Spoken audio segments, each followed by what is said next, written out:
नमस्कार मित्रांनो, सर्व 12वीच्या विद्यार्थ्यांना माझ्यातर्फे खूप खूप शुभेच्छा। एक 12वी बोर्डाची परीक्षा म्हटली की एक प्रकारचं दडपण विद्यार्थ्यांवरती येत असतं, परंतु आपण वर्षभरामध्ये जो अभ्यास केलेला आहे तो आपण दडपण न घेता आपण पेपर सोडवला तर निश्चितच आपल्याला कोणत्याही प्रकारचं दडपण येणार नाही। आणि काही ज्या सूचना आहेत त्याचं जर आपण पालन केलं तर निश्चितच आपल्याला त्या सेंटरवरती कोणतीही अडचण येणार नाही। सर्वप्रथम आपण बघितलं तर परीक्षा सेंटरवरती आपण अर्धा तास आधी पोहोचू याची आपण काळजी घेतली पाहिजे। त्या ठिकाणी पोहोचल्यानंतर आपल्या ब्लॉक कुठे आहे, आपला बेंच कुठे आहे, हे सर्व आपल्याला त्या अर्धा तासामध्ये बघता येतं। नंतर पेपर सुरू होण्याच्या आधी आपल्याजवळ आपलं महाविद्यालयाचं आय कार्ड, त्याचबरोबर हॉल तिकीट हे असणं आवश्यक आहे। त्याचबरोबर आधार कार्ड असणं आवश्यक आहे। आणि त्या ठिकाणी हे पर्यवेक्षकाने जेव्हा मागितलं तर आपल्याला ते दाखवता आलं पाहिजे, त्याशिवाय आपल्याला त्या सेंटरवरती अलाउड केलं जात नाही। आणि म्हणून परीक्षेला जाताना या तिघही गोष्टी आपण आपल्यासोबत ठेवणे आवश्यक आहे। त्यानंतर बेंचवरती आल्यानंतर आपल्या आजूबाजूला काही कॉपी आहे का ते पहिल्यांदा आपण पेपर सुरू होण्याच्या आधी बघितलं पाहिजे। ते सर्व बघितल्यानंतर आपण इथे सेफ आहे, त्यानंतर मग आपल्याला उत्तरपत्रिका ज्यावेळेस मिळेल त्यावेळेस उत्तरपत्रिका पहिल्यांदा तपासून घ्यायची। ती फाटलेली नको, त्यावर कोणतंही लिखाण नको, ह्या सर्व आपण बाबी तपासून घ्यायच्या। त्याच्यावरती व्यवस्थित जी माहिती आपल्याला भरायची आहे ती दिलेल्या सूचनांप्रमाणे आपण ती भरायची आहे। ती भरल्यानंतर मग आपल्याला क्वेश्चन पेपर मिळेल। क्वेश्चन पेपर मिळाल्यानंतर क्वेश्चन पेपर आपण प्रथमतः पूर्ण वाचा, प्रत्येक प्रश्न समजून घ्या आणि मग त्याला सोडवण्यास सुरुवात करा। याच्याने काय होईल की आपल्यावरती कोणत्याही प्रकारचं दडपण येणार नाही आणि प्रत्येक प्रश्नाचं उत्तर आपण व्यवस्थितरित्या लिहू शकू।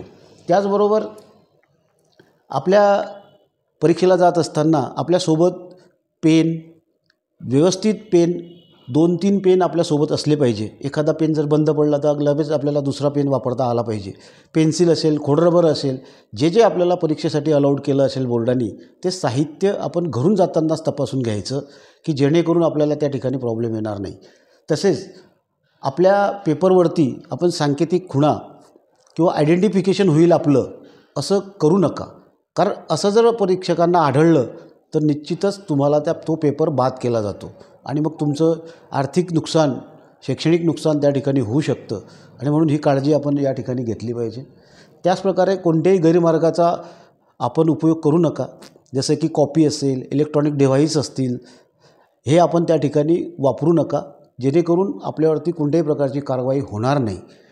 त्याचबरोबर आपल्याला माहिती असेल की शासनाने कॉपीमुक्त अभियान मोठ्या प्रमाणामध्ये राबवलेलं आहे आणि या कॉपीमुक्त अभियानासाठी त्यांनी शासकीय अधिकाऱ्यांची सेंटरवरती तपासणीसाठी नियुक्ती केलेली आहे आणि हे अधिकारी फार कडक या विद्यार्थ्यांची तपासणी घेऊन किंवा अशा प्रकारचं जर गैरप्रकार करताना आढळला तर त्याला फार मोठ्या प्रमाणावरती शिक्षा आता सध्या केली जाते आहे। आणि म्हणून आपलं शैक्षणिक नुकसान होऊ नये म्हणून निश्चितच आपण या गैरप्रकाराचा अवलंब कोणी विद्यार्थी करू नका की जेणेकरून आपलं नुकसान होईल। त्याचबरोबर आपल्या उत्तरपत्रिकेची जे पानं आहेत ती आपण व्यवस्थित तपासून घ्यायची। त्याचबरोबर पालकांसाठी विशेष अशा सूचना आहेत की त्यांनी आपल्या पाल्याजवळ मोबाईल किंवा इलेक्ट्रॉनिक डिव्हाइस की जे कॉपी प्रकारामध्ये मोडलं जातं अशी कोणतीही वस्तू आपण त्या आपल्या पाल्याजवळ द्यायची नाही। त्याचप्रकारे मौल्यवान वस्तू असतील किंवा कॅश असेल हे देऊ नका, कारण काय असे प्रकार भरपूर घडलेले आहेत की त्या ठिकाणी सेंटरमध्ये ते अलाउड नसतं परंतु बाहेर ठेवलं जातं आणि मग ते चोरीला जातात आणि मग त्यातून वेगवेगळ्या प्रकारचे हे सुरू होतात आणि ते चौकशा सुरू होतात, त्यामुळे विद्यार्थ्याला एक प्रकारचं दडपण येतं आणि म्हणून पालकांनी याची आपण विशेष काळजी घेतली पाहिजे।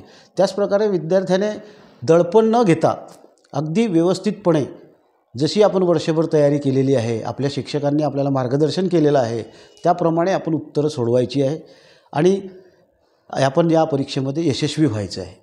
धन्यवाद।